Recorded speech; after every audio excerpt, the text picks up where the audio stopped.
Alright, so I just showed displacement math and how increases and decreases in stroke and increases and decreases in bore will affect your volume, that is your displacement. Um, I showed how to rename what the creation is, which would help a lot.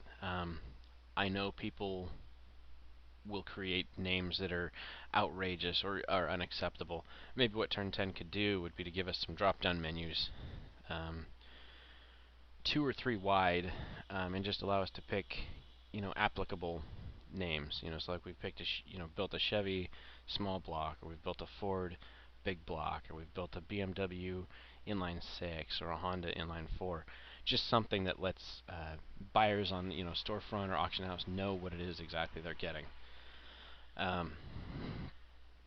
If we could do numbers, that would be great too, because we could put like a, let's say Chevy 355, for a 350 that's, 30 over, like I mentioned before. That would help. It would be a good feature to have in a game with this type of capability.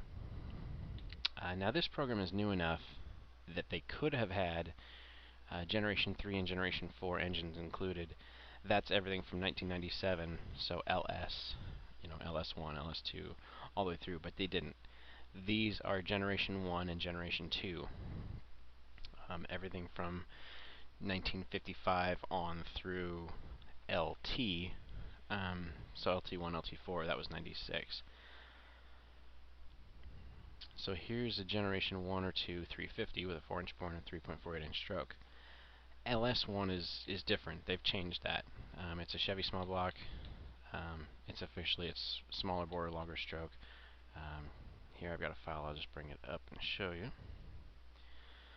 LS1 is a 3.898-inch bore by a 3622 stroke.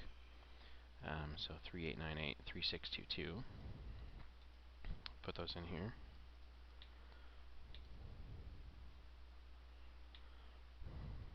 There's your LS1. And because we're able to rename it, we can give it a good tag as to what it is. How these numbers reflect exactly what this build is, and that's a major improvement over what we have so far. So it would be great if Turn 10 could put this into a version of Forza Motorsport in the very near future.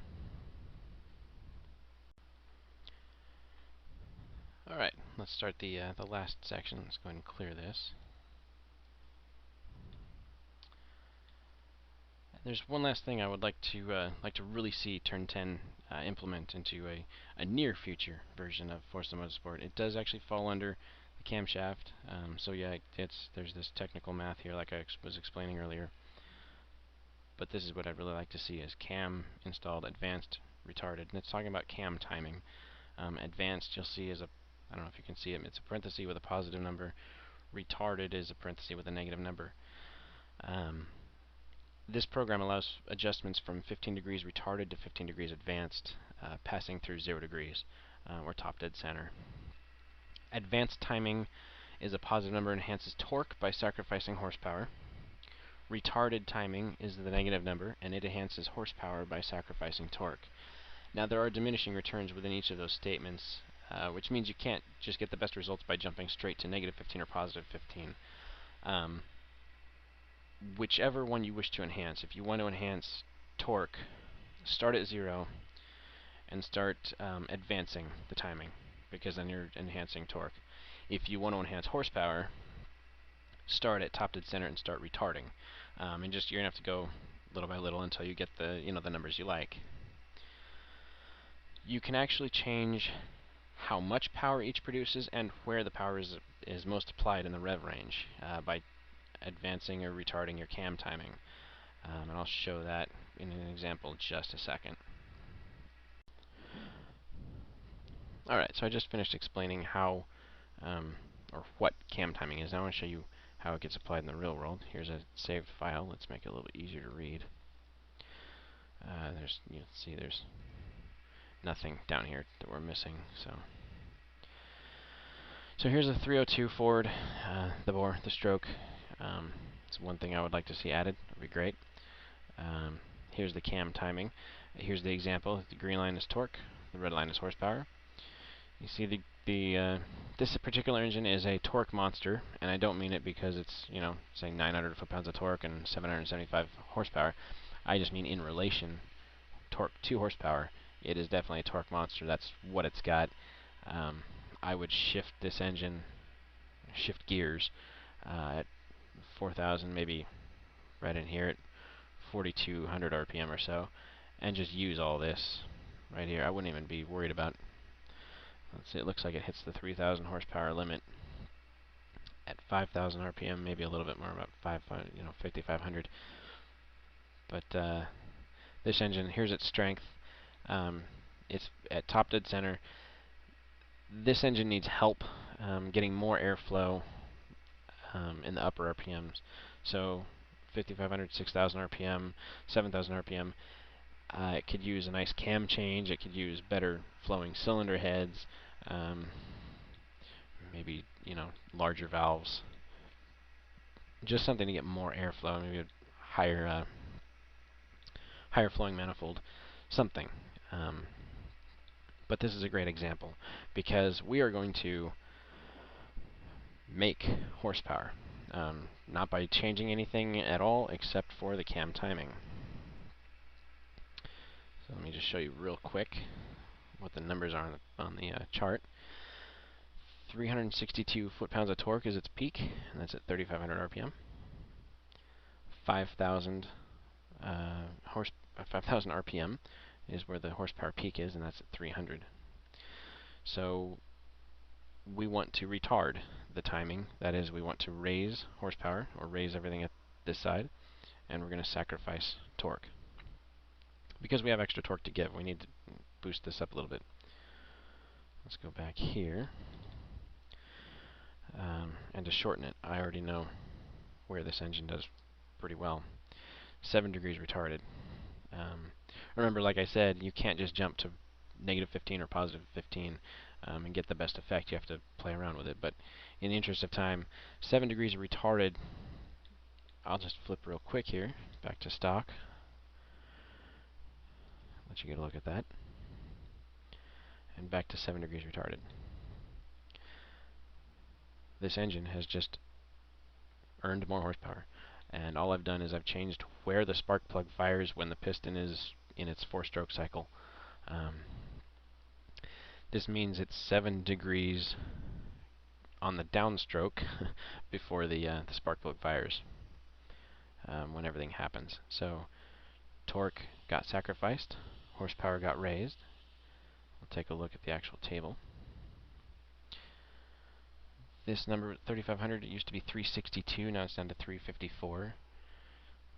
So we've lost 8 foot-pounds of torque. I know it doesn't sound like much, but it is. We've reduced torque to gain horsepower. And you can see before it was 5,000 RPM, it was right at 300. So we've given it 14 horsepower where it used to peak. We've changed its peak because that's what retarding an engine does. It pushes the power more up this way. So we've raised the peak to 5,500 RPM. It's now at 316. So we've given this engine 16 horsepower and changed the peak 500 RPM by doing nothing more than changing this. All the components are the same. The car is identical. We've just turned the basically we've turned the distributor a little bit. That's what that equates to.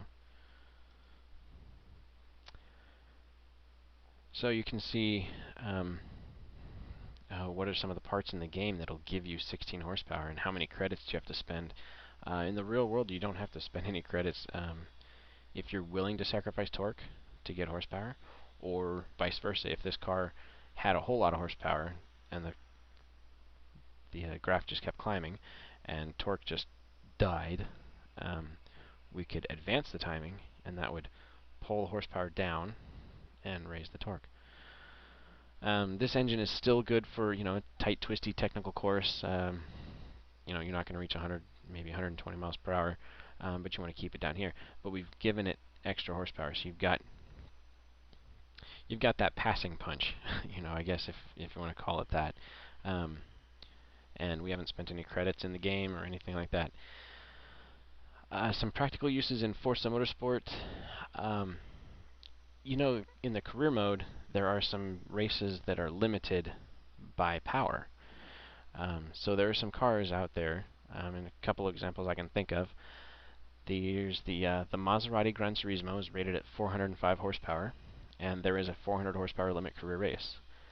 The Mercedes-Benz C63 AMG is rated at 451 horsepower, and there is a 450 horsepower limit career race. The C6 Z06 is rated at 505 horsepower, and there is a 500 horsepower limit race. So if cam timing were an option to tune in a future version of Forza Motorsport, we could advance the timing curves of those particular cars and get them down to legal limits. Also, some Forza players host online race series.